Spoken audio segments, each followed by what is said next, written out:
আপনি ব্রহ্মসেবাশ্রমে কতদিন ধরে আসছেন? ব্রহ্মসেবাশ্রম যখন এখানে মন্দির প্রতিষ্ঠা হয় তখন থেকেই আসছেন। আপনার এখানে এসে কেমন লাগে? গুরু মহারাজ সান্নিধ্য গুরু পেয়েছেন? মহারাজের সান্নিধ্যে এসে জীবনের মানেটাই আমার পরিবর্তন হয়ে গেছে। মহারাজের সান্নিধ্যে এসে আমার জীবনের সংজ্ঞাটাই পাল্টে গেছে, যার জন্য এখানে এসে আমি খুব মানসিক শান্তি পাই। খুব শান্তি পাই এই আশ্রমের সাথে যুক্ত। আমরা সময় পেলেই আমরা এখানে চলে আসি, এবং এসে সময় কাটিয়ে গেলে এখানটা যেন শান্তি নিয়ে ফিরে যায়। আচ্ছা, এটাই হচ্ছে বড় প্রাপ্তি। আপনি গুরু মহারাজের কাছ থেকে দীক্ষা গুরু পেয়েছেন? মহারাজের কাছ থেকে আমি দীক্ষা পেয়েছি।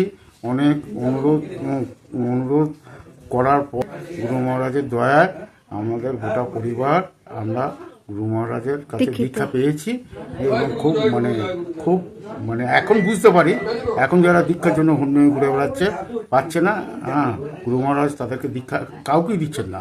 আমরা সেই সময় খুব লাকি। আমরা গুরু মহারাজের কাছে দীক্ষা পেতে গেলে অনেক দিন অপেক্ষা করতে হয়, এবং উনি ভক্তদের পরীক্ষা করে দেখে নেন যে দীক্ষার আধার বটে কি।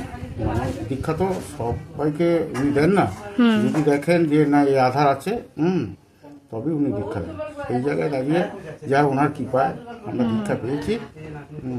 আমি শুনেছি এখানে গুরু মহারাজ প্রচারে আসতে চান না, কিন্তু উনি অনেক সেবামূলক কাজ করেন। গুরু মহারাজের যা অবদান, উনি ভবিষ্যতে এখানে মানুষের চিকিৎসা, তারপরে এলাকার বাচ্চাদের শিক্ষা দীক্ষার বিষয়ে উনার চিন্তাভাবনা আছে।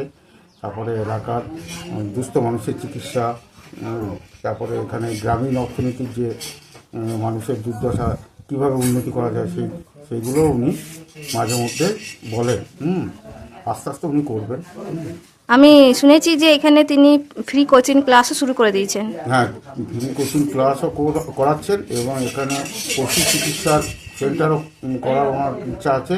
কারণ গ্রামীণ এলাকাতে এখানে হাঁস, ছাগল, গরু, মোষ এখানে মানুষ প্রতিপালন করে, তাদের রোগ ভোগে অনেক সময় ক্ষতি হয়।